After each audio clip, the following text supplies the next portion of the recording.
പുന്നാര പ്രവാചകൻ സല്ലല്ലാഹു അലൈഹി വസല്ലമ തങ്ങളെ കുറിച്ച് പറയുമ്പോൾ, അള്ളാഹിന്റെ ഹബീബ് സല്ലല്ലാഹു അലൈഹി വസല്ലമ തങ്ങളുടെ ജീവിതത്തിലെ ഓരോ നിമിഷങ്ങളെ കുറിച്ച് പറയുമ്പോൾ, പുന്നാര പ്രവാചകർ അനുഭവിച്ചതായ ത്യാഗങ്ങൾ, കഷ്ടപ്പാടുകൾ എല്ലാത്തിനെ കുറിച്ച് പറയുമ്പോൾ ആരായാലും കരഞ്ഞു പോകും.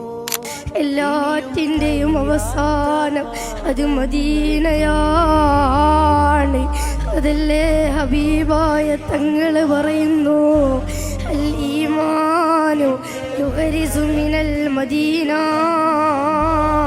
കമാ തുഹരിലു ഹയ്യത ഇലാ ജുഹരിഹാ.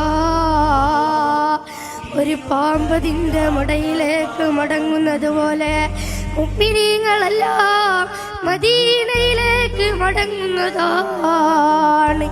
ആ പറുദീസയിൽ അണഞ്ഞവരെല്ലാം ഉത്തങ്ങ സോപാനങ്ങളിൽ വിരാജിച്ചു പോയി.